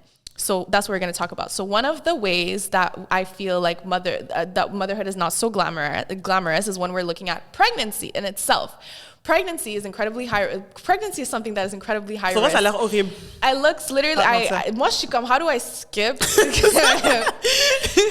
It looks like, for me, pregnancy scares me more than giving birth. Just the whole 9 months, like that seems. C'est long. It's a lot, and there is a lot of side effects that come with pregnancy, and there are a lot of risks that come with pregnancy, especially for Black women, who are 3 to 4 times more likely to die from pregnancy-related issues compared to white women. So, as morbid as this sounds, again, I'm not trying to turn anybody off from motherhood. I'm just trying to have conversations that are not brought up, because when you do eventually experience motherhood, and for some reason motherhood is not what it's all amped up to be, you might beat yourself up as a mom thinking, why don't I feel like sparks are flying? Yeah. So when you decide to have a child through pregnancy, essentially, especially when you're a Black woman, you're also deciding that you're risking your life to carry it. When you are pregnant, you are also, and you decide to carry the child full term, you are also acknowledging the fact that I could really die. I could die. I could actually die. And that's something that is, pregnancy is one of the most vulnerable and dangerous positions women can be put in. And unfortunately, men are aware of this, which is why for most women, the first time they're ever hit, the first time they're ever slapped, the first time they're ever punched, the first time they're ever spit on is while they're pregnant, often during their 3rd trimester. All of this is for a reason, because we understand the vulnerable position that women are put in when they are pregnant. Now, the American College of Obstetricians and Gynecologists, also called ACOG, says that 1 in 6 abused women is first abused during pregnancy. More than 320,000 women are abused by their partners during pregnancy each year. Now, there's an article by the British Columbia Reproductive Care Program.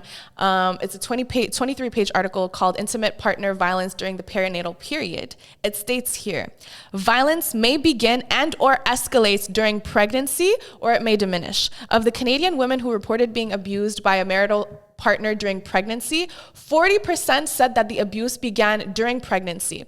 Some studies have shown other patterns during pregnancy. For example, in a study of 199 abused women, 18.1 of the women were abused during pregnancy, but not the year before.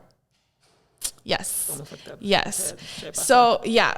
Yes. So when we're looking at this, and on top, because we understand that pregnancy is a very vulnerable position a lot of women are put in, women are also less likely to leave when carrying your child, which is why for a lot of men, the first time they will put their hands on a woman is when they're pregnant, because they have the security of the girl being trapped. For different reasons, it's hard to leave an abusive situation, period, especially because in the capitalist society that we live in, we have put emphasis on the nuclear family and not on creating a village, not having aunties and uncles and best friends and sisters and cousins to take care of the child. It's mainly this idea of the 2-parent household. So for a lot of women, they stay to fulfill this need of the nuclear family that they believe, that they were conditioned to believe is the only true way of raising a family. So they'll stay, and the men are aware of that, which is why they'll be more comfortable to cheat and to abuse women during pregnancy. Now, another part of motherhood that I feel should be talked about is your loss of identity as a human being once you enter motherhood. Now, for most women, you are no longer have the luxury of existing as anything else other than a mother. You do not have the luxury to have any other identities other than being a mother, because the weight of parenthood is placed on the mother. And if you do have the luxury and of being able to exist as someone other than mother, if you do have the luxury of mother not being your ultimate identity, that is a privilege. That means that you have help. That means that you have community. That means that you're able to put down the mother hat for a minute and exist as someone else. But for most women, that is not the case. And as soon as they embark in the motherhood journey, motherhood becomes their whole identity, because as women, we are socialized to seek motherhood as the ultimate goal. So once you've gotten that, nothing else really matters. Nothing else really matters. Your achievements don't really matter. And that's why when women have a plethora of accomplishments, degrees, all of that, we're still going to look at them as something is missing if there's not a kid. But it also, même avec ça, like, there's a lot of women they don't have help. They don't. They're the only parents. Exactly. Même s'ils sont deux.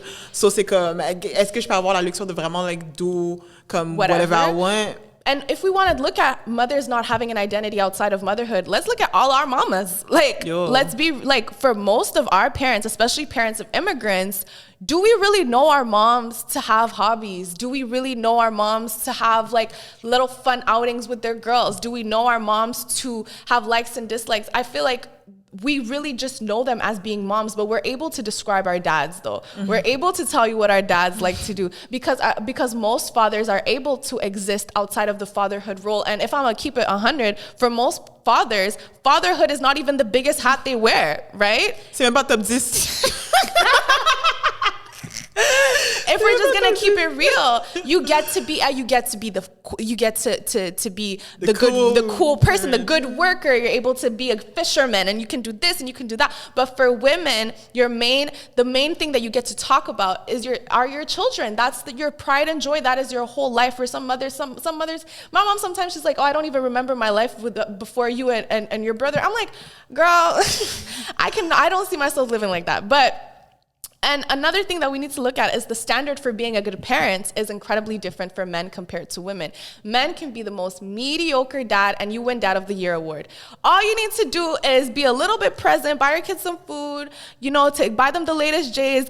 You can go to a couple dance recitals here and there, and it's like Dad of the Year. T'as juste besoin de acknowledge que t'as un kid. Acknowledge que t'as un kid. Post your child. And your just acknowledge que t'en as. Moms need to jump through hoops to be looked at as like an amazing mother. And it's something that it's so common for fathers to not be incredibly active in their kids' lives that we look at this as like a quirky little thing. There was a TikTok challenge of like kids showing their dads pictures of their best friends that they've known for like 10 plus years, and they're like, Dad, what's their name? And the fathers didn't know. It was a challenge, like people showing their dads like this, okay guys, this is my best friend of 20 years, and then they show their dad like, Dad, who's that? And they're like, Tiffany, and then her name is like Rachel, like and it was a challenge of showing how dads don't know their kids' best friends. But if you ask mom, she not only knows the name, she knows their favorite meal, she knows how their grades are doing, their dress, like she knows everything. There's this video on YouTube of Jimmy Kimmel. It has like 9-point-something million views. It's this little challenge of, can dads answer questions about their kids? And they were interviewing random fathers in the street, and the questions they were asking, and the kids were right there with them. The questions that they were asking the dads, when's your kid's birthday? What grade is your kid in?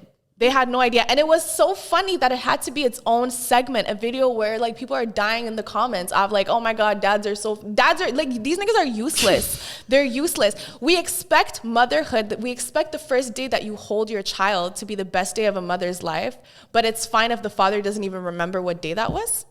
Anyways. So, and there is a happiness gap that is, a study showed that there is a happiness gap between fathers and mothers. And this is an article by Psychology Today.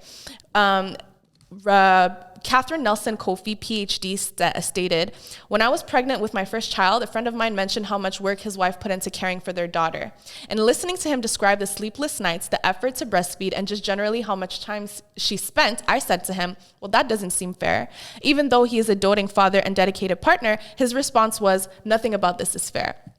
Because mothers are dealt with more responsibility. They're looked at as the managers, the ones in control. And what that does is the dads get to be the fun parents. They get to be the fun parent. They get to be the cool parent. There were studies done showing, there was a study done where participants downloaded an app on their phone, mothers and fathers, and they received a notification 3 times a day asking them what they were doing. And if they were talking or interacting with anyone and whom and how they felt at that moment. In this study, fathers reported greater happiness than mothers, both when they were taking care of their children and talking and interacting with them. Notably, mothers reported lower happiness when they were engaged in childcare than during other daily activities. And the explanation that was provided is based on how much time the parents spent with the kid. Fathers who did the study showed that they participated in other activities while interacting with the children. And fathers being able to participate in other activities in leisure made them generally better and in more positive moods. So they're the fun parent. And we, like, even me growing up, my dad was like a good dad, like present, all of that. But he was the fun dad. My mom was the one that was like, you know, but it's really just because she was the one that was making sure, like, we stayed afloat. We stayed afloat. Like, you know, my dad will ask me, how are your grades? Like, my dad will ask me, did you pass or fail? But my mom is going to ask me, how much did you get in science? How much did you get? So dads get to be the fun parent. Dads get to see their kids twice a month on some shared custody shit. Infant semaine sur deux. Twice a month. Yeah.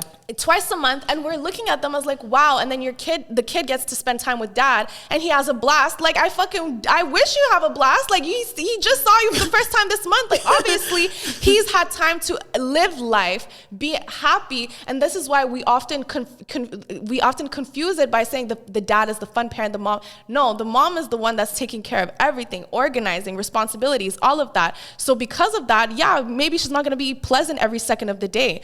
But even when we look at shared responsibility, if a father tells you, moi j'ai mon enfant une fin de semaine sur deux, c'est comme, ah, ok, cool, t'es cute. If a mom tells you, j'ai mon enfant une fin de semaine sur deux, what did you do? What did you do? Why don't you have your kids? Did you just get out of rehab? Did CPS get involved? We ask ourselves these questions. Like, yo, c'est occupation double. Ouais, c'est ça que j'allais dire, Jimmy. Bro, we're like on some, like, and I'm not trying to downplay. Même moi, la première fois, il a dit, I have a kid. Là, je suis comme, boy, il voit ce qu'il dit. Puis là, moi, j'étais comme, you crying. Like, I'm like, bro, like, you don't even be seeing your kid that much. Okay, let me not. But all of that is taken into account. Dads can be part-time parents and be treated as you're a full-on member. Dads can step out of the marriage and have like other children, and you're still looked at as like I know so many people that have ghetto twins. You know what a ghetto twin is? Oh yeah. You didn't know. Yeah. For those that don't know, a ghetto twin is when you have a sibling that is the same age or around the same age as you. Because your daddy decided to go be slanging dick outside of the marriage.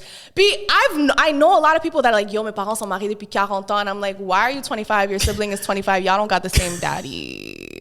No, y'all don't got the same mama. Y'all got the same daddy for sure. Man, it's a thing. Ghetto twin, it's a whole term. And we look at these fathers like family man. I'm like, yeah, he was such a family man. He had to go create another family. Like, that's how much. And there's a lot of blame that is put on mothers based on how the father behaves as well.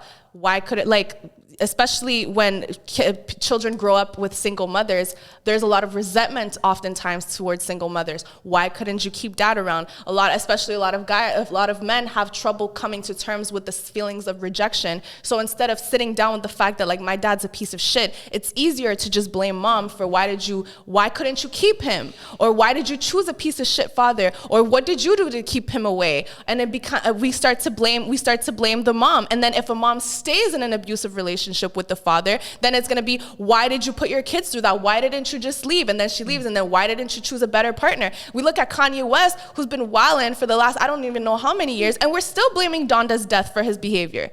This nigga's just crazy. And actually, let me not say crazy, because he does have mental health issues, and I'm not trying to stigmatize that, but he's on some other stuff. So we look at that, and now oftentimes when men push this narrative of motherhood is the ultimate goal, women, you guys should strive to become mothers and nothing else. That tweet that we saw a few days ago of, why are you guys striving to have careers when motherhood is the ultimate goal? okay, motherhood can be amazing, but it can really also not be. And for most women, whether they have a partner or not, parenthood is going to be their sole responsibility. Now, I know what y'all gonna say. Okay, Titi, il y a des pères que, they're good dads. I wanted to say that. Like they're good dads. Like they're dads. Like the dads they got their shit together, and the mom is on some bullshit. The mom is crazy. The dads want full custody, and the court is not on their side. Okay, well, okay, so the court is not on their side. The dads want full custody. I 100% agree with you. There are cases like this. Not many, but there are cases like this where the dads are they want full custody, and the mother is unfit to be a full-time mother. They want full custody of their children, and it's incredibly hard because the court is not on their side. I agree that it's very hard for fathers to have sole custody of their kids. I'm on your side 100%. That's fucked up. If a mother is unfit, she shouldn't have full custody. You shouldn't have to jump through hoops to the court system to have access to your children. Now, if we want to be cute, let's break down why that is. Again, the answer is the patriarchy. Because under the patriarchy, because again, this narrative of parenthood is the mother's sole responsibility, you think the court doesn't follow that way of thinking as well? So because women are seen as les premières, she should be the caregiver, elle peut être an addict, and she still has full custody. And you're going to jump through hoops, and that's fucked up because you have good fathers that are trying to have full custody of their children, and they will not get it because the court will still be in favor of the women,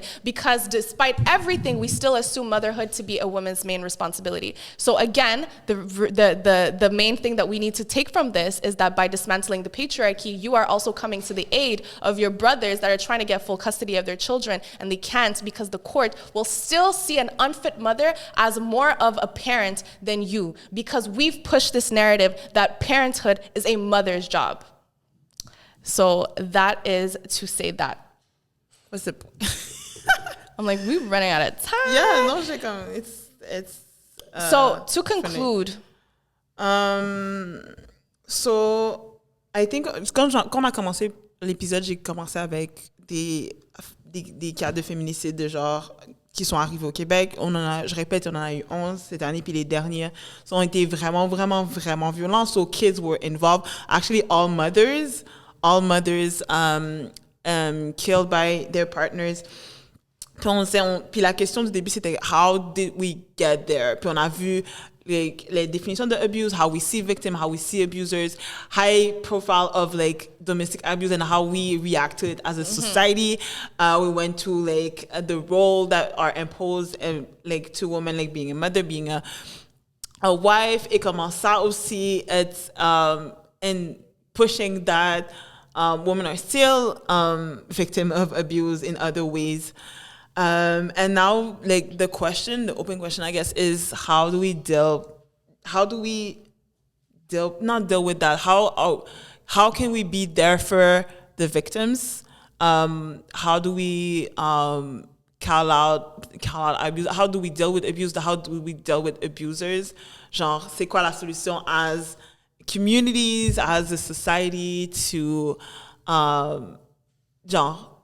de répondre à ce genre de behavior, justement pour pas qu'on arrive à this woman died in the hand of their partner, etc., etc. Yeah. I don't necessarily have an answer. I don't have an answer either. No, there are certain things that we can do. The main thing that's coming to mind is when the way that we react when people close to us are in abusive relationships. Let's say our friends, for example. A lot of times we're seeing, you're still going back to that nigga. Let me cut you off. You haven't learned your lesson. It's I'm tired of hearing you cry about it every day. So let me cut you off. I don't want to hear it. That's me. And we look at that as I'm letting you know I'm not in support of that toxic relationship, and me continuing to allow you to cry on my shoulder is me enabling you. But what you actually did by cutting off this victim is you're pushing that person further in the hands of an abuser. Are we actually helping the victim, or are we helping the abuser create a situation where that victim is now isolated? Yeah, and also, on l'a dit en plus à travers l'épisode, calling a spade, genre, abuse, when someone says something comme shitty or misogynistic et tout, it's okay to say that it was. it's okay to say that it was, puis c'est genre, ça valide aussi les comme the potential victim of this person ou les potentielles victimes que ça pourrait créer because we say that kind of thing. Ça commence vraiment as like, yeah, no, the stake, genre, we don't have, it's not a debate moment. It's not like a reaction moment. It's not like, like, j'aimerais que vous, like, y'all can be serious for 2 seconds. And take it as it is. Ouais, no, this is a shitty take. Puis on va, like, we're gonna cut that off. We literally gonna cut that off. Because how did we get to the point within a few years where rhetorics that are stated by people like Andrew Tate can actually be said? Like, how did we get here? It's through us allowing the little bits here and there to now get to the point where we are now. Surtout après que comme 2020 did happen, Yeah. il y avait eu un mouvement de genre, like, abuse against women, especially sexual violence. So we really went through that, and like 2 years later, c'est genre, non, c'est des jokes. Or like, no, it's not that deep. Quand like we know that these victims exist, c'est vos amis, it's like your sisters, it's like people that you actually know, les gens qui ont speak about it, and like we literally witnessed it live. Puis là, c'est genre, oh, c'est chill. Yeah. Like, it's comme, at some point, you have to stand for something. You have to. You really have to stand for something. Yeah. Pour pas que, comme, when we get, again, to le drame de genre, this woman was killed by XYZ, que comme tout le monde peut se laver les mains un peu, genre, peut être comme, like, oh, like, je traîne pas avec ce genre d'amis. Yeah, but tu traînes avec des gens d'amis qui disent que c'est correct de frapper une femme. So what does that do? En TikTok, yo, vous traînez avec des gens vraiment bizarres. J'ai vu des trucs en TikTok, oh ouais, on peut, like, donner une baffe de temps en temps. Genre, vous traînez avec ce genre de personnes-là. Y'all don't say shit. So I think... Fait que c'est genre, it's like these little things que, comme, je pense que, comme, on peut vraiment tout faire. I think, pour de vrai, it bothers me. Je pense qu'on peut ne pas faire un TikTok trend on, like, an R. Kelly song. Yeah, like R. Kelly is super trending right now. This is one step, you know? This is This just is one one step. step. Can you, like, not use his song, you know? Come. Like, baby steps. We like Beck said, it's us letting the little shit slide that leaves us to the point where we have to stop looking at feminicides as being like so far-fetched, like that is like the ultimate end, like it's so far out of our reach that we won't even get there. But everything we're letting pass is us leading a pathway to that. So we have to work towards fixing the problem before it actually becomes a problem. And we are leaving this as an open discussion. You guys are free to let us know what you feel like we can do to stop the cycle of abuse, how to stop it before it actually becomes abuse. And how can we come to the help of others that are in these situations? How can we be in community with people that have been abused? And how can we participate and not continuing the cycle? So we'll leave that up to you. Let us know in the comments, DM us everything. And we're really grateful that we were able to do this episode today. So on that note, I'm Titi. And I'm Beck. And we're what the kids call Woke or Whatever. Hey guys, I'm Titi. And I'm Beck. And we're what the kids call Woke or Whatever. Make sure to like, comment, and subscribe, and turn on the bell notification to not miss any new content.